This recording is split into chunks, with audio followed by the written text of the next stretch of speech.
All right, let's go over to Ryan Hollins. He joins us now, former NBA player and Rockets analyst. Ryan, we appreciate you taking the time to jump back on with us today.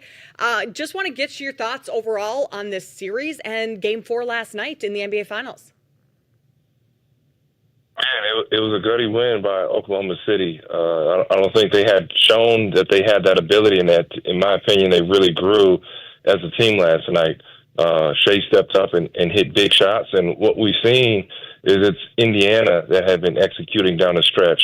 But one of my big keys was the defense, the defensive battle for OKC. That's how they win.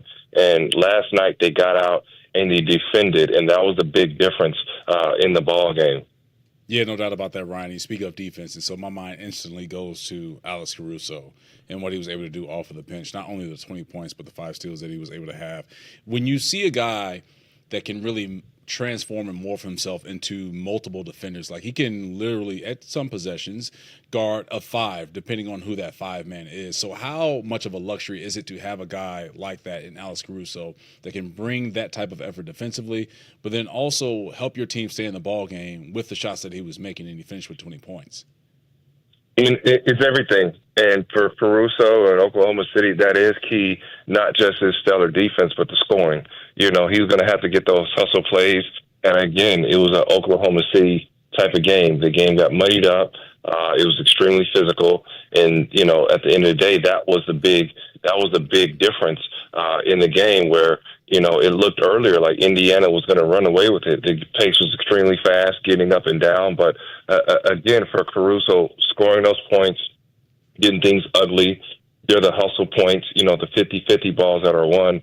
That's what Oklahoma City does extremely well. And honestly, maybe better, definitely better than anybody we've seen in the league. And I think even at a historical pace, you know, the deflections, all those little plays really pay off. And Caruso is a huge part of that, and that's why they brought him in. All right, let's talk about some players on the Pacers side. If you had to pick an MVP right now for the Pacers, just hypothetically, if they were to win the title, I think the general public would look towards Tyrese Halliburton because he's the big name on that team. He had the game winner in Game 1. He's been phenomenal, but Pascal Siakam has also been extremely strong. Can you make a case for Siakam to potentially be Finals MVP, or at least the best player that's playing right now for the Pacers? Yeah, absolutely, because he can break down one-on-one coverage. And the thing about Pascal, and I think they're probably going to look back and kick themselves, is, hey, why didn't he get more touches? Why wasn't the ball in his hands down the stretch?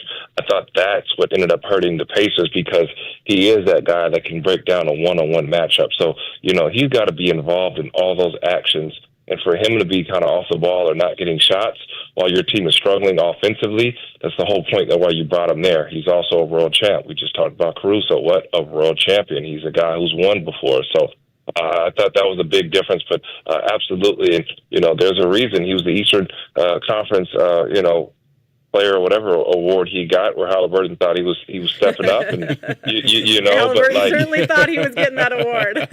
yeah, no. We see what Pascal's doing, and again, that's why they brought him in. And you know, for Halliburton, his gift, it's his instincts. You know, he has an unbelievable feel for the game.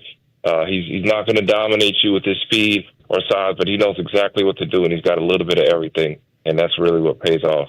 Well, we know who the MVP is for the Oklahoma City Thunder, and not only is he the MVP for the Thunder, but also the league MVP in Shai Gilgeous-Alexander. And Ryan, the critics were out after Game 3 with SGA and him not showing up in the fourth quarter. And more so, you have to give the Pacers the credit in what they were able to do defensively, but only 3 points in Game 3 in the final 12 minutes. But he turned around last night, Game 4, 15 in the fourth, and really showed up, especially in the final 4:38 of the ball game for that Thunder team. So it's one thing to be awarded the NBA MVP, but people want to see you prove it in the playoffs. And we know the MVP award is a regular season award, but how refreshing was it to see a guy with his back against the wall as the leader of a team and really step up on the road to secure a massive win for the group to keep their NBA Finals hopes alive, or championship trophy hopes alive?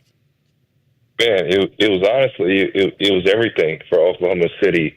And for a guy of his stature, as the league looks to try to find the next face of the NBA, you know, our league needed that, man. So it was huge to see him step up. And you got to understand, Oklahoma City Thunder, even though a lot of people don't believe it, this is still like before their time. Like they're not, they're not quite fully matured. They have an excellent chance to come in and win, make no mistake, but that's a group that's still going to continue to improve and get better and better. So the future is extremely bright, but definitely huge for the league, huge for Shai at Oklahoma City to see him get going. And I think, honestly, going on the road, winning that game, I'm not going to say it necessarily shifts the series, but Oklahoma City got better. They've definitely improved, and, you saw that in the game. We're talking with Ryan Hollins, 10-year NBA vet and TV analyst for the Houston Rockets. Ryan, we are a betting show, so we have to kind of look at things with a betting lens. The total in this Game 5 is 223.5. This is not necessarily what you would bet or that you have betted or anything like that, but if you had to predict how the pace in this Game 5 changes from what we've seen previously, do you think it or maybe it just continues to stay the same? Do we get a fast-paced game like we've seen, or is any point in this series do you see it starting to slow down a little bit? No, Oklahoma City, I think, is going to slow down. They defend much better at home and they play better. So, Indiana's going to have to grind out if they win. And, now they're stepping into kind of, dangerous territory where they got to, come back and make a big play. So I think that this next game definitely slows down. And what happens, and I've played in the playoffs and the Eastern Conference Finals, never in the NBA Finals, but what happens is I know all your plays. I know what you're doing. I know who you're going to. I know who your guy is. I know his moves. I know everybody knows what everybody does. So that's where things slow down and the stars take over. And as we talked about earlier, those are the things that Shai Gilgeous-Alexander did to kind of prove his stardom. And Ryan, how impressed have you been to that point of the players knowing all of the plays? They know their matchups. They know the counters to the counters to the counters. But you need a head coach to put you in a position to maybe bring something different to the floor that hasn't been seen before. And I think that's the task for Rick Carlisle and his staff. So how impressed have you been with the coaching matchup between Mark Daigneault of OKC and Rick Carlisle of the Indiana Pacers? Because these are two guys that basketball-wise and their IQ have really shown how to lead a team, not just an individual player or individual players in terms of like a big two or big three, but a team and get the best out of them. Well, I played for Rick, so I know how good he is, man. He's one of the best coaches, not the best I've ever had. With X's and O's, he can draw a play, get you wide open. He's a mastermind. People don't know Rick Carlisle can play fluent piano at a moment's notice. He's a basketball savant, and Mark Daigneault's right there, pound for pound. And I'm so tired of people questioning coaches. Like, I got you there. Clearly, I'm great at what I do, and then emotions run high, in New York, and maybe there's something I don't know or I'm not aware of, but credit these guys for getting to these moments. Mark Daigneault's doing a great job, and of course, it's easy for guys or girls like me and you to sit back and say, hey, man, I would have done this, I would have done this, I would have done this. And it don't always work like that. There's reasons being. And unless you're in the film room or you're behind the scenes, we wouldn't know. But let's make sure that we respect these coaches and the work that they're putting in, because there's no accident, that they're there. And I hate that we get to the biggest stages and all of a sudden, we start questioning what we see from these guys. Yeah, everyone turns into an expert coach of their own right on Twitter. Oh, yeah, for sure. After every game and because series. Everyone's all knowing on social media. Yeah, and they've been in these Twitter. moments and right, coached sure. big-time games and professional. Yeah, no, it's obnoxious. I'm right there with you, Ryan. Let's switch gears a little bit. The Houston Rockets have been linked somewhat towards Kevin Durant, with him potentially leaving the Suns. Would that be a move that you think would make sense for the Rockets?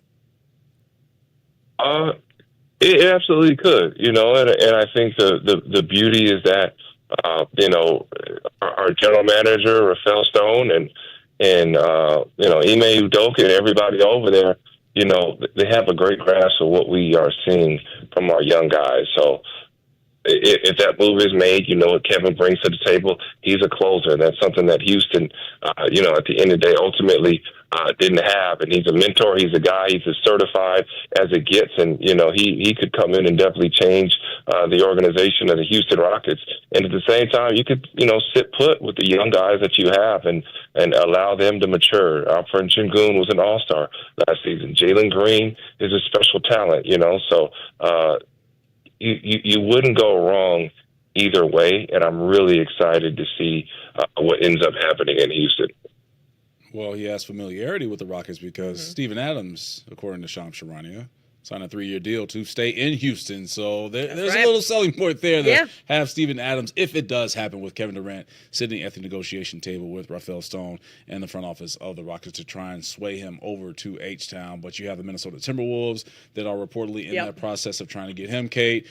Kate is from Minnesota, so she's hoping that KD could possibly team up with but also the Miami Heat are there as well in that conversation of the preferred destinations for KD. But Ryan, I have to ask you this. Do you think that that's the first domino to really fall this offseason when it comes to these superstars finding a new destination? Because Giannis Antetokounmpo has made it clear in some ways or another that he's looking elsewhere to continue his career. Is it Giannis the first domino, or do you think it's Kevin Durant as the first domino to have that ripple effect as we see every offseason in the NBA?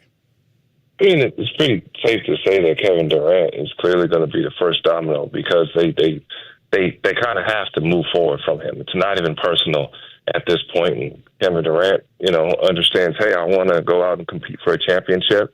And I love how fair he is on both sides. He's like, hey, guys, I'm glad that one of you might want me, but I don't want you to leverage your whole future or put yourself in a bad place. So I think he's, being unbelievably fair to both sides and, really done his job with the Phoenix Suns, man. And I think he's created just an unbelievable relationship with front office, the coaching staff and the players. And I think it's LeBron and Kevin Durant of our generation of late that have just kind of carved out the way to do things. And, I really love the way that Kevin Durant's moved. And I think it's good news. It's never good for anybody when you see bad business happening on all sides. All right, Ryan, 20 seconds, then we'll let you go. Who's winning this series and in how many games? Man, I like Indiana. I think Indiana ends up winning the series still. I haven't, lost the thought of it, and I think it happens in 6. All right, there you have it. Ryan Hollins, we appreciate you joining us. Enjoy Game 5, and we will talk to you again soon. Thanks.